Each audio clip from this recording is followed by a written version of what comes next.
Ini saya sempat ilpil memperhatikan para cebong, para kutu kupret, para munapikun, para liberal tengik yang semakin hari semakin menjadi menyinyir kepada Imam Besar Muhammad Rizik bin Hussein Shihab tentang masalah fitnah yang tertimpa kepada beliau, terkhusus masalah sek palsu yang penuh dengan fitnah keji itu. Karena saya sedikit malas nulis, tadinya saya sempat sempat malas lah ngelayanin mereka, karena emang kata Rasulullah SAW nggak perlulah ngobrol sama orang-orang kayak gitu, karena bukan solusi yang didapat tapi malah emosi. Permasalahannya gini, mereka mempermasalahkan tentang katanya berani, toh malah kabur. Kalau katanya kalau emang nggak salah, ngapain malah kabur, kan seperti itu. Jawaban saya sebenarnya simpel, seperti ini.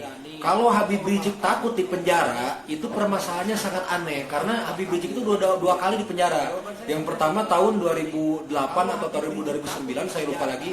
Dan yang kedua tahun 2002 atau berapa itu, yang 2009-2008 itu masalah kasus Monas dan sebagainya. Habib Rizik itu nggak pernah bakalan takut masalah urusan di penjara. Cuman permasalahannya dalam fitnah yang terkena kepada beliau untuk permasalahan chat-sek yang kali ini, beliau memutuskan untuk hijrah dulu sekalian. Memang beliau sedang beribadah umroh. Itu karena permasalahannya beliau sudah tidak akan mampu mengondisikan keadaan umat. Karena jika sampai terjadi Habib Rizik difitnah dan beliau sampai di penjara, maka jangan salahkan ketika Habib Rizik tidak bisa memiliki komando menahan umat untuk melakukan perlawanan. Habib Rizik itu sayang sama umat, bukan masalah takut di penjara. Sekarang realnya gini, masalah chat seks seperti itu anak TK juga bisa bikin. On banget itu orang yang percaya. Onnya gimana? Permasalahannya gini, simple. Bikin chat. Saya aja bisa bikin satu HP, bikin WhatsApp atas nama Habib Rizik. Yang satu orang lagi teman saya bikin WhatsApp yang namanya Pirza. Itu kan gampang. Dan permasalahannya gini, Habib Rizik itu pernah mengeluarkan kemarin tentang mubahalah. Habib Rizik mengeluarkan perkataan kurang lebih seperti ini. Semenjak saya usia balik, saya tidak pernah berjudi, mabuk, berzina, merampok, merampas, bersodomi, berzina dan sebagainya. Bagi siapapun yang memfitnah posisi beliau pada posisi fitnah kali ini, beliau mengatakan silakan kita bermubahalah. Bermubahalah silakan kalau berani. Karena itu mubahalah ada dalam ajaran Islam. Barang siapa sekalinya ketika Habib Rizik dalam posisi salah, maka biarkan azab Allah melanda beliau. Itu kata beliau. Lalu bila ada yang berani bermubahalah dan meyakini bahwa chat-sek itu emang benar, maka silakan azab Allah diberikan kepada orang-orang yang memfitnah beliau kalau seandainya dia tidak bertobat. Itu ada orang yang nyinyir-nyinyir, biasa para cebong-cebong, kutu kupret. Kalau dari urusan orang-orang non-muslim sih itu mendingnya kenapa? Ya wajar lah. Itu ini keluarnya dari orang-orang yang KTP-nya Islam juga sama. Itu onnya kebangetan. Apalagi orang-orang yang mengatasnamakan saya dari ormas Islam dan sebagainya. Ormas Islam apaan lu? Itu onnya kebangetan. Jadi saya ini udah geli banget merhatiin masalah fitnah yang sangat bikin ilpil untuk kali ini. Karena kita kasih kesimpulan. Posisinya sekarang seperti ini. Kalau memang Anda meyakini bahwa Habib Rizik melakukan perbuatan yang tidak senonoh seperti itu dalam urusan cek, silakan antum berani melayani mubahalah yang dikeluarkan oleh Al Habib Muhammad Rizik bin Hussein Shihab. Masalah posisi beliau sekarang malah di Arab Saudi, itu saya klarifikasi, saya perjelas karena saya malas nulis nih untuk permasalahan ini. Saya perjelas posisinya Habib Rizik sudah tidak mampu menahan amarah umat nantinya kalau seandainya Habib Rizik di penjara. Seperti itu. Posisinya seperti itu. Buat kalian para cebong-cebong kutu kupret al-munafiquna fi darkil asfali minan nar, wahai orang-orang munafik, seperti itu. Kalau ngomong ya pakai otak sedikit. Itu bukti udah nggak jelas. Sekarang simpel aja seperti ini sekarang. Ketika orang berbuat anggaplah dikata ketika kemarin masalah si Ahok, itu Buniani yang menyebarkan langsung dikriminalisasi dan sebagainya. Lah sekarang ini polisi gimana? Yang nyebarin chat-chatnya mana? Lah kok nggak dicari? Itu aneh. Pokoknya ini kasus yang sangat teroon. yang sangat aneh ini hukum togut udah nggak jelas. Jadi makanya saya jadi masalah makin bingung nih liatnya. Jadi ini posisi bulan Ramadan loh. Posisi bulan Ramadan.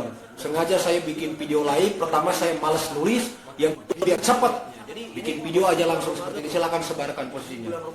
Jadi posisinya itu awalnya gimana gitu. Nah, jadi jangan selalu menyalahkan hal-hal yang sangat-sangat tidak beralasan. Ketika ditantang mubahalah nggak berani, ditanya bukti-bukti yang lebih akurat nggak berani.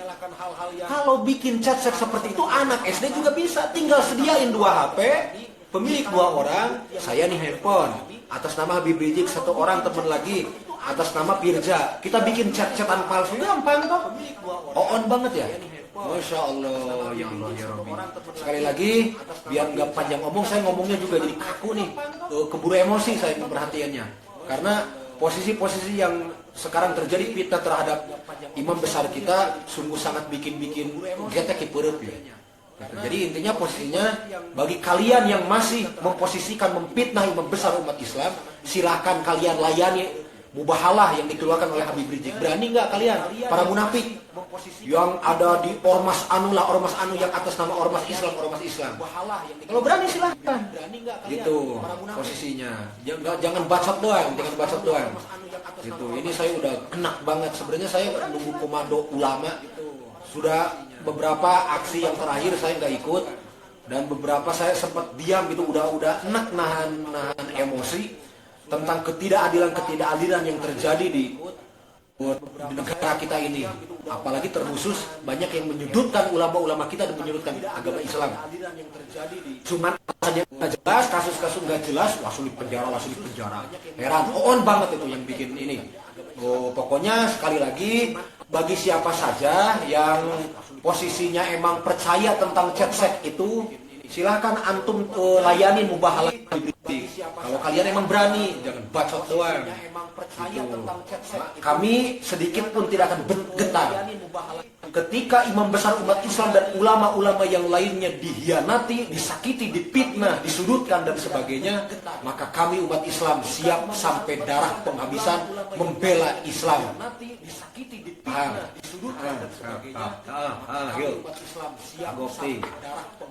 Jadi posisinya buat kalian juga yang udah siap berjuang di jalan Allah, karena Allah, silakan datang ke sini, kita persiapan untuk membela agama Islam. Buat kalian juga yang udah siap berjuang di jalan Allah, karena Allah, silakan datang ke sini, kita persiapan untuk membela agama Islam. Buat kalian juga udah siap berjuang di jalan Allah, mereka para munafik lebih membela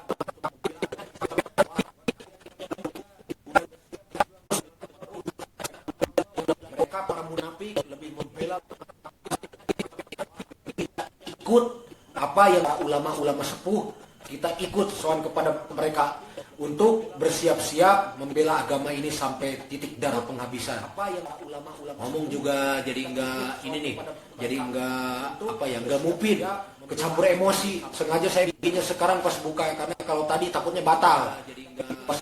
Ini enak banget saya bikin. Ini barusan nih saya bikin status video chat-chatan palsu seperti sama Erdogan, presiden Turki misalnya. Nanti saya postingin. Bisa toh, itu kan gampang. Gampang aja.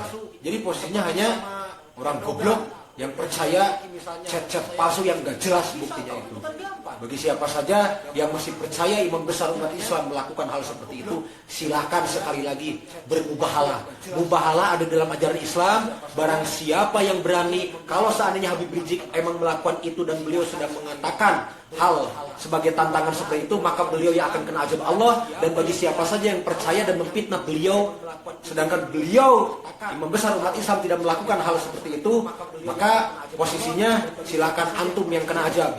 Kalau antum nggak buru-buru bertobat dan minta maaf sama imam besar, titik itu posisinya. Assalamualaikum warahmatullahi wabarakatuh. Kalau antum nggak buru-buru bertobat dan minta maaf sama imam besar, titik itu posisinya. Assalamualaikum warahmatullahi wabarakatuh. Kalau antum nggak buru-buru bertobat dan minta maaf